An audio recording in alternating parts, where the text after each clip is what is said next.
నమస్తే, welcome to Dharmendra. నేను మీ journalist Siddhu.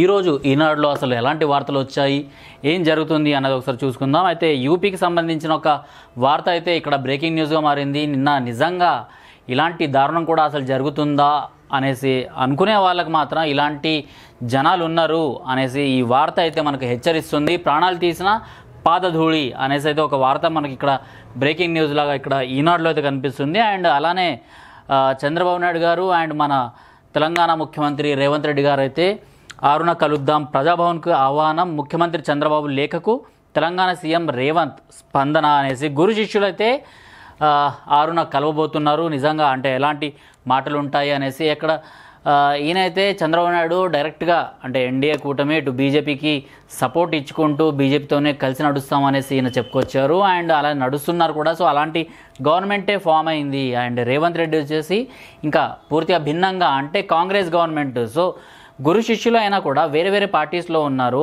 And ఆ పార్టీ సిద్ధాంతాలు కూడా ఒకరికొకరు అంటే ఇక్కడ బీజేపీ సిద్ధాంతానికి తగ్గట్టు టీడీపీ అండ్ అక్కడ బీజేపీ సిద్ధాంతానికి అగెన్స్ట్గా కాంగ్రెస్ నుంచి రేవంత్ రెడ్డి. సో కలిసి ఏం మాట్లాడతారు అనేది మాత్రం ఆరున తెలుస్తుంది. అండ్ రాహుల్ది పిల్ల చేష్ట అనేసి సానుభూతి కోసం కొత్త నాటకాలు, అంబేద్కర్ని ఓడించిన ఘనత కాంగ్రెస్ది అనేసి ఇక్కడ మోడీ గారు అయితే ఇక్కడ మాట్లాడడం జరిగింది. సో మనం ఇప్పుడు మెయిన్గా డైరెక్ట్గా ఈ యూపీకి సంబంధించిన అయితే వార్త ఉందో ఉత్తరప్రదేశ్లోని హత్రాస్ జిల్లా.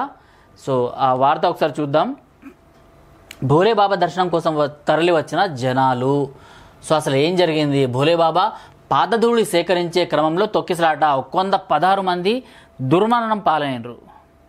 మొన్న మక్కా అంటే ఏదైతే ఈ ముస్లింల తీర్థస్థలాలు ఉంటాయి కదా, సో మక్కాకి ఎలాంటి ప్లేస్ ఉందో మనందరికీ తెలిసిందే. సో అలాంటి ప్రదేశానికి వెళ్ళి అక్కడి ఎండ వేడిమికి అంటే తట్టుకోలేక చాలామంది చనిపోయినరు అనేసి మనం విన్నాము. నిజంగా అది అంటే ప్రకృతి వైపరీత్యాల కారణంగా అంటే అలాంటివి జరిగింది. నిజంగా అలాంటివి జరగకూడదు ఎక్కడైనా.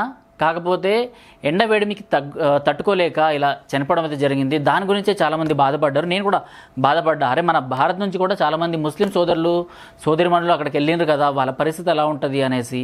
అంటే చనిపోయిన వాళ్ళలో ఇండియన్స్ కూడా ఉన్నారు. సో అలాంటిదే ఇక్కడ జరిగింది. కాకపోతే ఇక్కడ ఎలాంటి ఇందాక మాట్లాడుకుంటున్నట్టు ఎలాంటి ప్రకృతి వైపరీత్యాలు ఏం జరగలేదు. ఇక్కడ వైపరీత్యమే ఈ బాబా. ఇలాంటి బాబాల్ని నమ్మి ఏం చేస్తారో అన్నది ఒక్కసారి చూద్దాం. భోలేబాబా పాద ధూళి కోసం వచ్చిన భక్తులు ఆ మట్టిలోనే కలిసిపోయిన పెను విషాద సంఘటన ఉత్తరప్రదేశ్లోని హత్రాస్ జిల్లా ఫుల్రై గ్రామంలో మంగళవారం చోటు చేసుకుంది.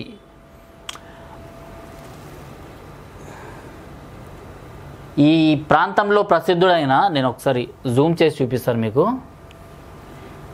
ఈ ప్రాంతంలో ప్రసిద్ధుడైన భోలేబాబా దర్శనం కోసం ఒక్కసారిగా జనం ఎగబడటంతో పాటు ఆయన పాదాల చుట్టూ ఉన్న మట్టిని సేకరించేందుకు ప్రయత్నించడంతో తొక్కిసలాట చోటు చేసుకుంది. ఈ ఘటనలో 116 మంది దుర్మరణం పాలయ్యారు, 100 మంది గాయపడ్డారు, 100 మంది ఇంకా గాయపడ్డారు. అంటే 116 మంది దుర్మరణం పాలైపోయినారు అంటే చనిపోయినారు. మరణించిన వారిలో 108 మహిళలు, 7 చిన్నారులు ఉన్నారు.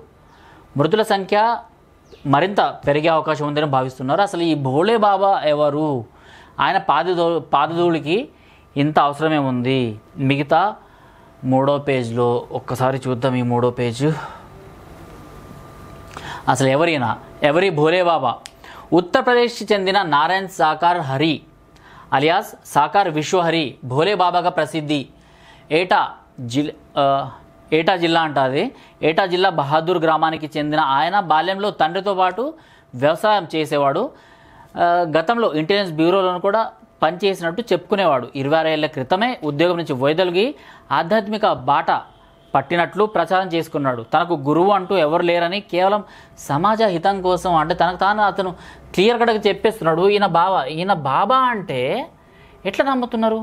అంటే బాబా అంటే ఒక కాషా దుస్తులు అనేసి, లేకపోతే కాషా దుస్తులు లేకున్నా కూడా ఒక హుందాతనం అన్నది ఫేస్లోనే కనిపిస్తుంది. ఈయన బాబా అంటే ఎట్లా నమ్ముతున్నారా బాబు జనాలు?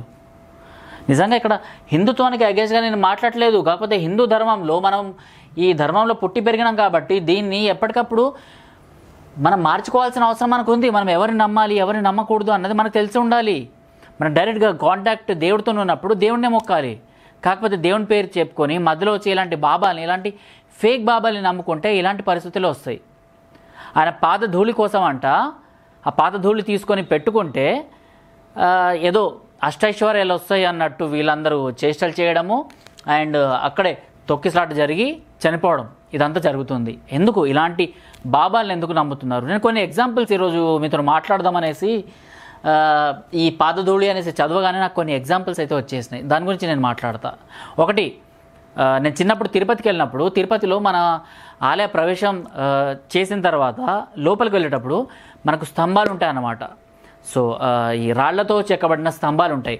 ఆ స్తంభాలు అంటే చాలా పురాతనమైన కాబట్టి అక్కడక్కడ పెచ్చులుగా ఓడి కింద పడిపోతుంటాయి అన్నమాట.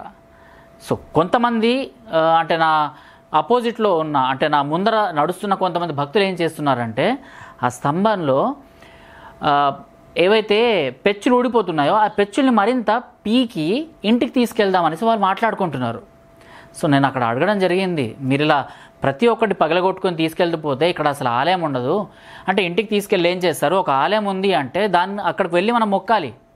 అంతేకాకుండా అక్కడ ఇటుకల్ని మనం తీసుకెళ్తే మనకు బాగా జరుగుతుంది, లేకపోతే అక్కడి ఏవైతే ఇలాంటి పెచ్చులు లేకపోతే అక్కడ దుమ్ము ధూళి ఇలాంటి బాబా కాలి కింద ధూళిని తీసుకెళ్తే మనకు బాగా జరుగుతుంది అంటే మీ అంతా మూఢనమ్మకాలు కలిగిన మనుషులు ఇంకెవ్వరు ఉండరు, మిమ్మల్ని ఇంకా ఆ దేవుడు దిగొచ్చినా కూడా మార్చలేడు అనేసి ఇక్కడ క్లియర్ కట్గా అర్థమవుతుంది. ఒకటి ఈ తిరుపతి అయితే. రెండవది, రీసెంట్గా మన తెలంగాణలోనే ఎక్కడో అంటే మన ఈ తెలంగాణ అండ్ ఆంధ్ర అంటే ఈ తెలుగు రాష్ట్రాల్లోనే ఏదో ఒక ఊర్లో మన న్యూస్లో చదివినా నేను, TV9లో వచ్చింది ఇది. ఓకే, ఎవరో ముస్లిం బాబా ఆయన చనిపోయి చాలా ఏళ్ళైన తర్వాత ఆయన ఏదైతే దర్గా ఉంటుందో ఆ దర్గాని కూల్చి కొత్త దర్గాని కడుతున్నారు. కొత్త దర్గాని కట్టేటప్పుడు ఏవైతే దర్గాకు సంబంధించిన ఇటుకలు ఉన్నాయో ఆ ఇటుకలు మహిమాన్వితమైనవి అండ్ ఆ ఇటుకల్ని మన ఇంటికి తీసుకెళ్ళి పెట్టుకుంటే ఎలాంటి దుష్టశక్తులు రావు అనేసి ఎవరో అడ్డగాడదా ఎవడో బక్రా చెప్పడం వల్ల అక్కడ అలాంటివి ఇటుకల్ని తీసుకెళ్ళడానికి జనాలు తండోపతండాలుగా వచ్చేసిండ్రు. పోలీసులు కూడా వాళ్ళకి చెప్పడానికి ట్రై చేసినా కూడా వినట్లేదు. ఇలాంటి పొజిషన్స్లో అంధభక్తులు ఎవరైతే అంటుంటారు కదా గొర్రెలు అనేసి, గొర్రెలు అన్నవి సాధారణంగా ఒక మతానికి మాత్రమే మనం ఇక్కడ ఆపాదిస్తూ ఆ మతానికి సంబంధించింది అనేసి మనం అనేస్తుంటాం. కాకపోతే గొర్రెలు ప్రతి ఒక్క మతంలో ఉంటాయి. అందులో హిందువులు కానివ్వండి, క్రిస్టియన్స్ కానివ్వండి, లేకపోతే ఇస్లాం కానివ్వండి, ప్రతి ఒక్క మతం గురించి నేను ఈరోజు మాట్లాడతా. ఎక్స్పోజ్ చేసేద్దాం ఈరోజు మనము.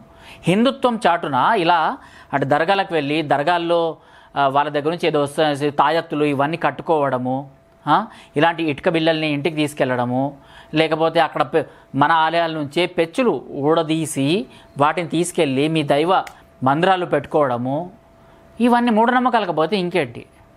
మీ ఇంట్లో వాళ్ళతో మంచిగా ఉండండి, మీ ఇంట్లో వాళ్ళతో మంచిగా మాట్లాడండి. అంతకన్నా ఇంకా దేవుడే ఇంకా కోరుకుంటాడు. మీ సమాజంలో మీరు బయటకు వెళ్ళినప్పుడు వాళ్ళతో మంచిగా మాట్లాడండి. అంతకన్నా ఇంకేం మంచి కావాలి? నువ్వు అవతల వాడితోని మంచి మాటలు మాట్లాడితే అదే చాలు, ఇంకా పెద్దగా వాళ్ళకి ఏదో చేయాల్సిన అవసరం లేదు ఇక్కడ.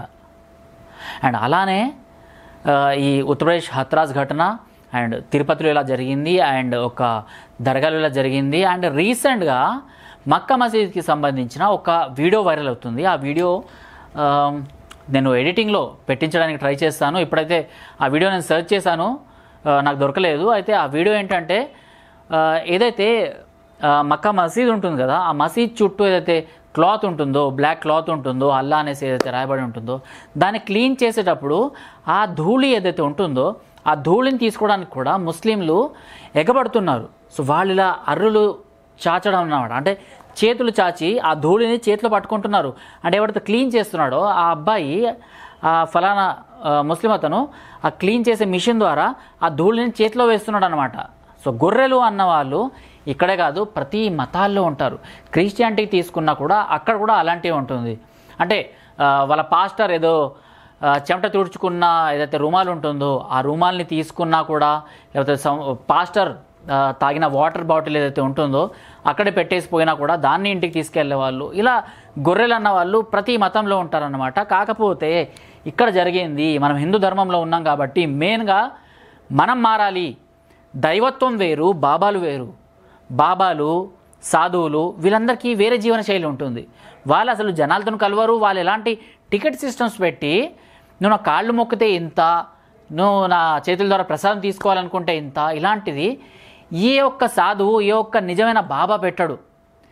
ఇలా పెట్టిండ్రు అంటేనే మీరు అర్థం చేసుకోండి వాడు ఫేక్ అనేసి. వాడు ఎవడైనా కానివ్వండి, వాడు ఫేక్ అనేసి. వాడు వ్యాపారం చేసుకుంటున్నాడు అంటే వాడు ఫేక్.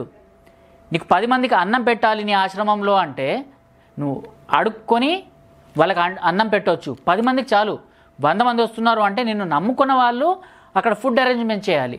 అంతేకాక నువ్వు నీ ఖాళీ స్పర్శని టచ్ చేయడానికి ఒక రేటు, లేకపోతే నీ చేత్తో ప్రసాదం తీసుకోవడానికి ఒక రేటు, ఇతరుల ఇంటికి వెళ్ళడానికి ఒక రేటు పెట్టి మాట్లాడవచ్చున్నాను. అది పక్కా ప్యూర్లీ బిజినెస్. ఇలాంటి బాబాలు, ఇలాంటి సాధువులు కనిపిస్తే మాత్రం దయచేసి చెప్తున్నా, ఇంటికి రానియకండి. ఇలాంటి వాళ్ళ వల్లనే హిందూ ధర్మానికి అన్యాయం జరుగుతుంది. ప్రతి ఒక్క హిందువు దీని గురించి మాట్లాడాల్సిన అవసరం ఉంది. ఈ బాబా అతను క్లియర్ కట్గా చెప్పేసిండు, నాకు ఎలాంటి గురువు లేరు, నాకు ఎలాంటి దైవత్వం గురించి చెప్పేవాళ్ళు లేరు, నేనే నా అంతటా నేను చేశాను అనేసి, నా అంతటా నేను నేర్చుకున్నాను, మీకు ఎవరు చెప్తున్నాను అనేసి ఆయన చెప్పుకొని వచ్చిండు క్లియర్ కట్గా. అని అంతకుముందు కూడా మీలాగా నాలాగా ఏదో నార్మల్ జాబే చేసిండు, దాని తర్వాత ఇంటెలిజెన్స్లో చేసిండా లేదా అంటే ఇంటెలిజెన్స్లో చేసినా ఎక్కడ చేసినా కూడా నార్మల్ జాబ్స్ కిందకే వస్తాయి.